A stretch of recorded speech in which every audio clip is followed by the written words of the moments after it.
Mone vanomutsigira vacho neasina kana mombe neasina kana mbudzi ari kutambura anongomutsigira achiti pamberi naye ngaende ku2030 nokuti wakatoita kukanganiswa mubrain hamene kuti zvaitaurwa kwamuri vanhu. Ndichitanga nokukwazisa Kulen TV kuti thank you very much nebasa ramuri kuita, muri kutipawo an opportunity to say our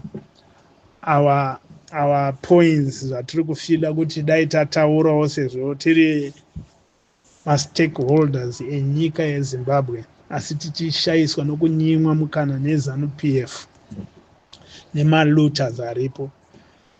Chechipiri, ndinoda kutenda timu yamuri iri kudaidzirwa the Geza Revolution iri kuupdata vanhu, encourage vanhu. Zvese izvozvo ndinopa kutenda zvikuru. Asi pane chimwe chinhu chidiki chanda ndichida kuti tionesane kune that team iri musocial media kuti zvakanaka, you are updating, you are encouraging the masses of Zimbabwe. Chimwe chinhu chanda ndichida chandiri kukumbira kwamuri ndechekuti as much as you understand kuti musocial media makadirwa varakashi vari kudistorta your information, vari kudistorta zvese zvamuri kuzivisa, tiri kuvanzwa. Asi manje kana mouyawo moita kaunta vanhu vayava, ndinokumbira kuti musazotaure mamwe mashoko anoita fanira sekuti makusvora the masses of Zimbabwe kuti nemiwo muri kuteerera vanhu vakadai enda muchipusiswa, enda muchide. No, haisi nyaya yekuti tingaudza vanhu veZimbabwe kuti muri kupusiswa. Vamwe havatori manzwi iwayo zvakanaka. Ndinokukumbirisai kuti murambe muchirespecta vanhu ivava. Kana muchida kuzofamba navo, vapei mukana wavo, chisiyanai imimi nevarakashi, kuti imimi ipai respect kuvanhu vamuri kuda, kuitira kuti mupe respect to the aim yamuri kuda kuuya nayo iyoyi inge ichiitwa ine respected manner, vanhu vachida vachinzwisisa kuti ndo zviri kuda kuitwa, ndo zvatiri kuda kuita, kwete kuti zviri kuda kuitwa navamwe vanhu, zvatiri kuda kuita. So you must involve the mass, you must protect them, you must love them, you must respect them. Chero muchivapa chenjedzo yeshoko rinenge richiuya zvisina kunaka, musazosvike pakuti amweni makapusa aiwa, haizi nyaya yacho naiyoyo. Ngati vape respect. Ichi chichemo chandiri kuda kukuisirawo kwamuri nokuti ndiri munhu mandinofamba ndiri kusanganwa navanhu ndichinzwa zvavanotaura. Saka ndati inini chinhu chandine ndanzwa ndinochiburitsa pano kuitira kuti imimi muri kuconchentize vanhu muchizive kuti pane vanhu vari kutaura zvinhu izvo. Nyange mukandisvora hangu, asi zviri kutaurwa nevanhu mukazvinzwa, mukazvigadzirisa. Otherwise pane vatatu vanga vasingadi kuzouya kuchirongwa chenyu ichocho, kana mazvigadzirisa muchavawana vanhu ivavo. Ndatenda ipapo. Ndozouya pachinhu chekuti chandiri kunzwa chamunenge muchitaura zvekare kuti kana tabvisa vanhu mbavha idzi dzabva, pachada kuiswa transitional governance. Ishoko rakanaka chose iroro, asi ishoko rinoda kuti vanhu vanzwisise kuti transitional governance iyoyi ine zvakawanda zvinoda kuti zviitwe, nokuti at the current situation munyika, the way I see it, ini pachezvangu hangu zvisiri zvevamwe, ndiri kutoona kuti munyika munomu hamuna opposition, hamuna, nokuti yatomira iripo iye zvino iZANU-PF. Ndio ndiri kutoreva. We can't talk ne yamadhuku yalinda, haina zvairi kuita, haina kana anything chokuti inga challenge nacho ZANU-PF. Saka yanga ichito challenge ZANU-PF zvakanyanya iCCC, but iCCC became a dead party the very day rakabuda President Nelson Chamisa Mahiri, it becomes a dead party. Iripo iri kuexista iyi, iri kutaurwa iyi. My personally, I take it as an extended arm as ZANU-PF because it is helping ZANU-PF to achieve zvairi kuda nokuti yatove iri kungodisturba izvezvi maybe yakatomirira kutongodisturba zvinhu zviri kutaurwa navanhu kuti ngatibvisei malutas iyo inenge chiti iri kutoasapota nekuti ndakazonzwa mumwe achitofara pamutambo wavo wavakanga vaitirwa kupurazi raMnangagwa vachiti we will remain the opposition tichingoopoza kutovhaira naizvozvo, then you can see kuti hakuna kwatiri kuindiswa nevanhu vakadai, right? Saka kana yakutaurwa nyaya transitional government, who will be involved? Ndivo here vava vanhu ivava tiri kuona vari kuita sekutoti pari zvino vari kutombotaurwa kunzi ndove opposition, but tiri kuona kuti ndeve opposition vari kuita zvinhu zvachona vasina the mandate emajority evanhu vemuZimbabwe, nokuti masi yakataura vanhu vayo vayaida vakadzingwa vese. Masi kuti ipinde mustriti iratidzire kuti toda kudi the same ZANU-PF yachona iyo inenge chitotyisa kuti hakuna anopinda mustriti. Saka zvinhu zvese zviri kuitwa izvi zviri kungoitwa tiri kutoona kuti ndezve ZANU-PF. Saka transitional yachona iyoyo kana yonzi yoitwa, you tell me kuti kunenge kuchinodaidzwa vanani kupinda Mahiri, nokuti currently we don't have opposition. Could Comrade Chiwenga vodaidza kuti Watchman pinda, Tendabiti pinda, Chabangu pinda, Koren Kare pinda, ende kana vapinda ipapo vari kupinda vakamirira vanani, nekuti izvi hazvichanyatsonzwisika kuti vane constituency yavo chaichai here avade, hazviri pachena kuti havana, nokuti vanhu vese vakazoreplacewa vachavangu vaya vanhu majority haina kunovhota, probably kwakatoinda vanhu veZANU-PF kunovhotera vanhu vakataurwa vanhu vachavangu ivava, havazi vanhu venyika. Saka havana kumirira zvido zvenyika vanhu vese varipo veCCC vese zvavo varipo, because the CCC inozikanwa nemass of Zimbabwe, it become a dead party the very day rakabuda President Nelson Chamisa. Saka inenge yonetsa unless kana mati churches, manani government organizations ndio opinda pasina mamwe matingati political party, nekuti political party inenge ichitongorimo iri kuparticipate ndiyo ZANU-PF. Saka mamwe churches, manani governmental organizations, students union, workers union, probably ndio vanenge zenge vopinda vopa views avo nevanhu vanofungidzira kuti vangaita kuti this transitional government ifanofamba zvakanaka ichiconsider zvinhu zvinenge zvichizodiwa kumachanges. Saka ameno kuti munezenge mozvifambiso sei zvinhu zvinenge zvichida kuti zvijekeswe kuvanhu izvozvo, asi zvinonetsa kuti muzvijekesezve mbavha idzi dzichiripo nokuti dzinenge dzichizoita counter. Saka soon after or what, I don't know how you are going to explain this to the masses of Zimbabwe. Kechitatu ndekekuti ZANU-PF is the ruling party. Nyaya iri kutaurika iye zvino yakauya naComrade neGeza Revolution, this issue haizi yokuda kubvisa ZANU-PF out of power, no. Ndeye kuda kubvisa mbavha out of power. So the question will be, imomu ZANU-PF imomu vachiwenga vari kuda kumira nechokwadi, the other party ine mbavha idzi iri kutsigirawo mbavha idzi. My concern manje ndeyekuti dzaenda mbavha dziya dzabviswa, then this ZANU-PF remains. What will happen? Are you going to change kubva kuma-cells, branches, district, province, up to cabinet yapresident? Zviri kuzochinjwa here?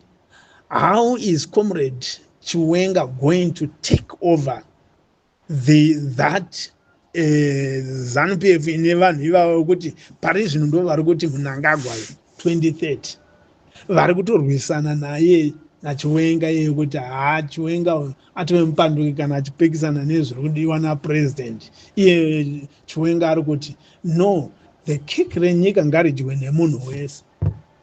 Ivo ava vese kubva kuma-cells kusvika kucabinet yake iri kuti keke ngaidyiwe nevari kutonga.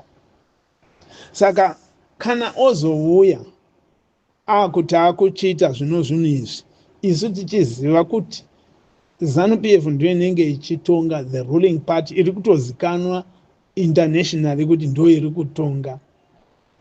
How is he going to deal with it? Ari kuzonoparadza here ma-cells? Ari kuzoita sei kuti azopa masimba kuvanhu? Unoapa, unozenga akuapa achibva nekupi? Nekuti ZANU-PF yakatogara yakatokanganisa kubva kuseo kusvika kwese uku. Saka iye kana ine pfungwa dzake dziri right, but policy yeZANU-PF ndokusaka ndichitaura kuti inini kana ndichitaura handitauri zvimwe zvokuti Mnangagwa is much ndichimuvengawo zvangu, asi ndinotoziva kuti alute, kuti aite zvese zvaari kuita, it is the police that is allowing him kuti aite zvinhu izvozvo. If there was no such police yekuti aite zvinhu izvo angada akatobva kudhara. But taramone vanomutsigira vacho neasina kana mombe neasina kana mbudzi ari kutambura anongomutsigira achiti pamberi naye ngaende ku2030 nokuti wakatoita kukanganiswa mubrain. Hamene kuti zvaitaurwa naComrade Margaret Dongo kuti Mugabe anenge akadyisa vanhu. Ndozvinoita ZANU-PF, inodyisa vanhu zvokuti vanopusa kutadza kunzwa kunhuhwa kwetsvina iri pavari. I don't understand kuti izvozvo Comrade Chiwenga vanezenge voita sei nenyaya iyoyi, nokuti ma-policies avo anenge achifanirwa kubva ku-the ruling party.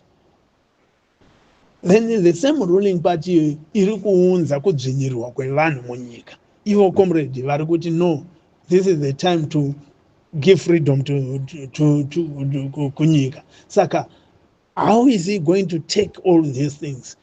Panoda kuti pajekeswe ipapa patinyatsopanzwisisa kuti zvinenge zvofamba sei, nekuti ZANU-PF yatiri kuziva chaiyo iye zvino vakaenda kuhondo chaivo vakaenda kuhondo maovhesi acho nayo kune vamwezve vari kuramba vakatotsigirana naMnangagwa. Vamwe ndakatonzwa achitotaura kuti pasina geza, maovhesi achitotaura kuti pasina geza.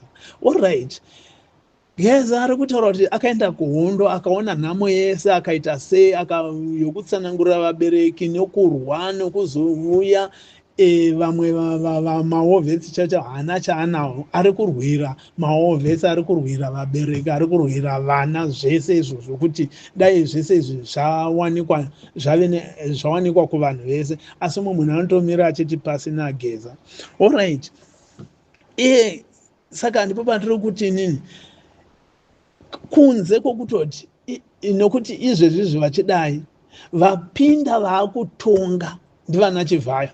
Haana mbovhera akaenda kuhondo, haana mbovhera ari muyuthi wehondo, haana kutomboona kuti hondo yakamira sei, but nekuti ndiye ave nehama iri kutonga, akupiwa zvinhu zvese, access kuluta, access pese pane upfumi, akutopinda ipapo, vamwe muchidzingwa nevana vake nechinye, zvese izvozvo ndiye atoita take over ZANU-PF yacho. Saka is this the ZANU-PF original or what? And yatove corrupted yekutoti vanhu vane ideology yayo chaiyo havasisirivo vane mukana wokuenda mberi uko, asi yakatohijekwa. How are you going to correct zvinhu izvozvo izvi, nokuti nyika payavapa yatoshatiswa nekuda kwevanhu ivava? Kechifu ndeyekuti it's unfortunate kuti ndiri kutaura chinhu ichi, asi it is true kuti military yedu iri muZimbabwe, it is an obvious thing kuti military yedu ndeye ZANU-PF. Nyange zvikaita sei, nofunga masoja nevakuru vachona muri kutozvinzwisisa zvandinotaura kuti iyi ndeye ZANU-PF. Saka nyaya inozotaurwa kunzi vanhu inyaya iri kunetsa iyo inokuti kubva nguva yehondo Mugabe aripo whoever, zvese izvozvo zvakaratidza military yedu is a major stakeholder muZANU-PF, yakatotenga mashares akatowanda muZANU-PF. Nekuti izvino mukatarisa vakuru vese vari kumilitary mamembers ari kuZANU-PF, ende vakuru vemilitary vanonzikwa several times vachinyatsotaura kuti nyika ino ZANU-PF ichatonga kusvika madhonga amera nyanga. At the same time panenge pachitaurwa kunzi toda kuti nyika ichidzokera kuvanhu. Yodzokera kuvanhu sei mamilitary achitobheja pachena kuti ZANU-PF ichatonga kusvika madhonga amera nyanga. Zvinhu zvinokanganisa izvozvizvi kuti tichanzwisisa kuti right, vanhu tinozodaidzwa huyai mustreet, topinda mustreet, but the same military iyoyi ine zvainozoita. Taramone pa2017 yabvisa comrade, yabvisa Mugabe, Mnangagwa achibva auya. What happened? Bayakabvisa, it temporarily stood with the people, military AD. After Mugabe aenda, Mnangagwa auya kutonga, what happened then? Mnangagwa pakatanga kuita mischieving ne constitution, vanhu vakupinda mu streets, the same military yakapfura vanhu. But indeed the same military yakamira zvechiti Mugabe wave surrounded by nema thugs, ikabvisa ikamira nevanhu ikatoda vanhu chaizvo kuti huyai musi uyu, vakauya. Asi mangwana the same military ndomba yapfura zvevanhu. So zvinhu zvinonetsa zvekare zvezvo kuti zvinenge zvichida kuti zvitsanangurwe. Ndiri kutaura nyaya iyi panyaya iri kutaurwa inonzi ye-transitional government, nokuti truly transitional, kuti iitwe transitional government, military inofanirwa kunge iri so independent. But in this particular moment yatiri is a very confused situation yokuti zvinhu zvinoda kuti zvinzwisisike kuti zvinenge zvichizomira sei, nekuti military haisati yaburitsa its actually state. Ihongo inotaura kuti basa redu ndere kuprotecta constitution, vanotaura zvavo, asi unotoona kuti vachitaura kuti tinoprotecta constitution, they are the very people to violate against the constitution by killing its own citizens. Saka inonetsa zvekare zvemilitary iyo kuti munzwisise, nekuti the top yavo yese kubva kumajere, air force, ground force, whoever, top yavo yese members of ZANU-PF. Saka zvinotinetsa kuti kana pakutaurwa nyaya ye-transitional government, iyo ichaitwa izvozvi ko aya mama-arms ose aya akamiswa neZANU-PF anenge aumira sei. Ini maonero andine zenge ndakuita maende ekuti unless kana maovhets akaita sana comrade Geza mafunga kuti moda kudzosera nyika kuvanhu zvechokwadi, chimirai nevanhu, iyi ichiva an uprising yevanhu. Kana military iripo ichida kuti zvinhu zvinake, it should not play any role, but the role of the military is to protect my citizens in Zimbabwe. Kana afunga kuti akuda kuita uprising, then they should be in the street protecting my citizens in Zimbabwe until taachiva zvekuti tibvise mbavha idzi. Tombataisa kuti pazouya mitemo mitsva inoita kuti mangwana tikasarudza munhu anonotonga apa asazopiwe mukana nethe system iripo yokuluta, system iripo ine selective application of law yokusunga vekwamainini vekwamaiguru vachiita zvavanoda, yokusunga dzimwe mhuridzi first family ichinzi inotenderwa zvainoda kunotora gomo ripi nekunotora mugodhi wani nekunotora chibhorani chanhingi zvese zvavanenge vangofunga vanongonotora nekuti isystem iri kubva muZANU-PF iyoyi. But the same system iyoyi iri kunetsa nekuti vanhu vachakasimba neZANU-PF havasi kuda kuti ibve, asi at the same time the same system ikabatazve munhu weZANU-PF iyeye akabatirwa achida kutorerwa chibhorani chake kana kuti tsime rake anotongoritorerwa. Nyange ukazonyunyuta uri wega unenge waonzi wakunyunyuta nhasi nekuti zvakubata, asi pazvaibata vamwe waiti hekaniwaro. Saka isusu tine nyaya yekuti no, chinhu ichi chiri kurwadza tese veZANU-PF nevaseri veZANU-PF. Tinoda kuti this system ibviswe. Inobviswa sei? Unless if you can allow civilians to dominate kubvisa Mnangagwa, kana vamubvisa Mnangagwa, then nyange tikati isusu takuda kutora vachiwenga kuti vachiita president that transitional government, zvichibva matiri isu vanhu zvinenge zvakanaka nokuti even the whole world inenge ichiona kuti zvinhu izvi zvaitwa nevanhu ende vanhu vasarudza zvekuti chiwenga ngaachipinda. Chiwenga wachona the way we understand it now kuti ari pamasanctions, but kana asarudzwa nesu vanhu tachuza izvo kuti no, ngatimuise, nokuti chiwenga handioni kuti chatinganyanya kumurambira ndechipi kana achida hake kuti apinde, nokuti the major party yakaplayer yekubvisa Mugabe ipapo angada akafa, ende ipapo nyangwe dai zvakararama angada akati ndakutotora ini ndakutonga ini, but haana kuda kuita selfish, akapa umwe. Zvinoratidza kuti munhu ari kuconsider izvozvi ndo zvinozondipa kuti kana ndotaura nezvake ndotoona kuti no, he considered kuti vamwe vanhu vari better than iye,